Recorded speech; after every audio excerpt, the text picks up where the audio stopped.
Ücretsiz tutor LMS eklentisini kullananlarda yorumları ve derecelendirmeleri kontrol etmek, incelemek yapamıyorsunuz. Ücretli sürümünü kullananlarda tabii ki bir sıkıntı yok. Ama ücretsiz kullanımlarda yapılan yorumları, yani sattığınız kurslara gelen derecelendirmeleri ya da yorumları kontrol edebileceğiniz, onaylayabileceğiniz bir çözüm buldum. Geçenlerde WordPress kütüphanesinde dolanıyorum, karşıma çıktı. Yani yeni bir eklenti aslında. Çok fazla eski bir eklenti değil. Normalde ücretli sürümünde olan bir özelliği ücretsiz sürümünde de kullanabileceğiniz bir eklenti. Yani yorumları inceleyebileceksiniz. Yorumlar biliyorsunuz önemli arkadaşlar. Ücretsiz sürümünde de bir kursu sattığınızda kursun içerisinde kursu bitirdikten sonra yorum yapılabiliyor. Ama gelen yorumları siz inceleyemiyorsunuz arkadaşlar. Onaylayamıyorsunuz ya da. Bunu nasıl yapacağız? Bu eklentiyle yapacağız. Ne demek istediğimi şimdi göstereceğim. Hadi geçelim.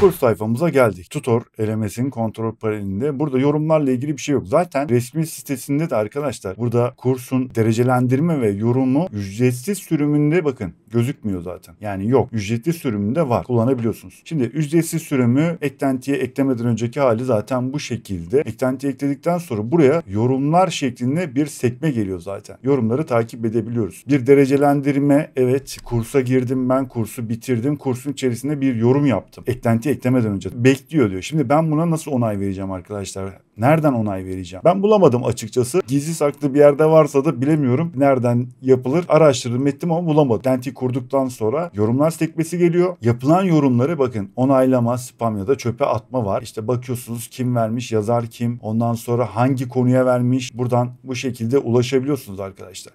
Bakın.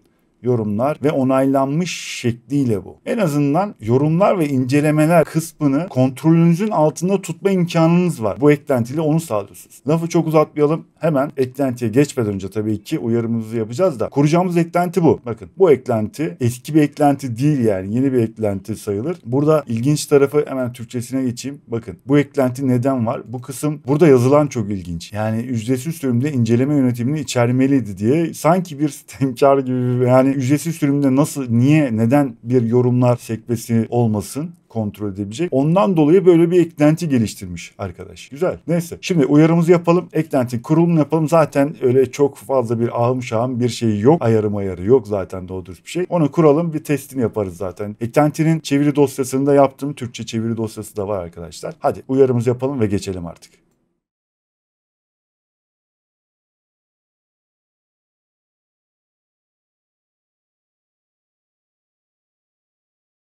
Sitemizin kontrol panelindeyim. Hemen eklentiler kısmına geliyorum. Yeni eklenti ekle diyorum. Eklentimin ismini arama kısmına yapıştıralım. Evet.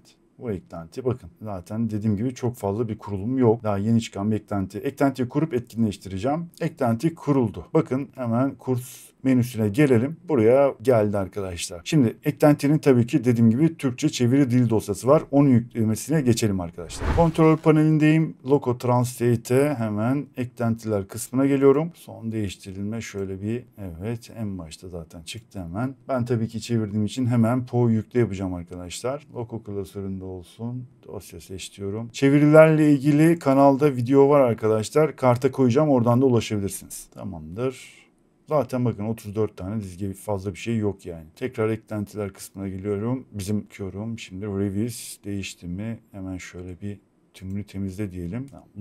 Loco klasöründe kabul etmiyor arkadaşlar. Ne yapıyorsunuz? Hemen yerini değiştireceğiz. Taşı diyorum. Sistemi alalım. Bir öyle deneyelim bakalım. Evet. Sistemde çalışıyor. Loco klasörü yolunda çalışmıyor arkadaşlar. Yani çevirmiyor. Yorumlar diye geldi. Hemen bakalım yorumlara. Kurs eklentisini kurduğumuzda demo verileri de çekmiştik. Bu demo verilerle birlikte bakın 23 tane onaylandı diye burada gösteriyor ama demo veri olduğu için arkadaşlar burada bu eklentide göremiyoruz. Herhalde zamanla da geçmişe dönük bu yorumları da burada gösterme imkanı olacak diye düşünüyorum. Çünkü buna bastığınız zaman bakın ya, o yorumlar gelmiyor arkadaşlar. Burada yorumlarda da zaten normal WordPress'in yorumları. Burada yalnızca WordPress yorumları var arkadaşlar.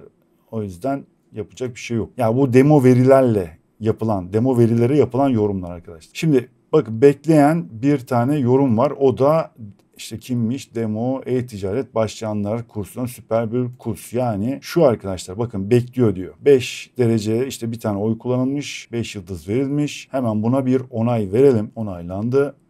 Hemen şuradan sayfayı da bir yenileyelim. Yorumlar gördüğünüz gibi onaylandı. Şimdi biz bir yorum yapsak, gerçi yaptık gene. Bu kursa yorum yaptık. Daha başka bir şey yapamıyoruz. Başka bir kursa yorum yapalım. Henüz bir inceleme yok. Kursu tamamladık. Kursu tamamladık. Artık bu kursa bir yorum yapalım. Süper teknikler, teşekkür ederim. 5 yıldız verdik. Gözden geçirmeyi güncelle dedik. Hemen şimdi bir yorumlara bakalım. Süper teknikler, teşekkür ederim, bekliyor. Hemen kontrol panelimizi şöyle bir yenileyelim. Geldi. Burada bakın bu şekilde onayla diyorum. Onaylandı. Evet. Bu şekilde artık yorumlarımızı, incelemenizi kontrol altında tutabilirsiniz arkadaşlar. Hem de elinizin altında olur. Sonuç olarak ücretli versiyonda kullanabileceğimiz bir özelliği bir eklentiyle ücretsiz sürümünde kullanıyoruz arkadaşlar. Gayet güzel bir şey bence. İşimize de yarayacak. En azından dediğim gibi yorumları ve incelemeleri kontrolünüzün altında olacak. Bu elinizin altında olacak. Buradan takip edebileceksiniz. Buraya kadar seyrettiyseniz teşekkür ederim arkadaşlar. Sağ olun. Eğer beğendiyseniz, faydalı bulduysanız bu videoyu da lütfen bir beğeni atın. Bir yorum da yazarsanız da çok sevinirim. Paylaşmayı da unutmayın arkadaşlar. Bu tarafa tutorla ilgili videoyu linkini koyacağım. Farklı bir eğer çevrim içi kurs eklentisi arıyorsanız da burada da Master Study eklentisi benim ikinci favorilerimden biri. O da çok güzel bir çevrim içi kurs eklentisi. Buradan da ulaşabilirsiniz. Bir sonraki videoda görüşmek üzere. Kendinize iyi bakın. Hoşça kalın.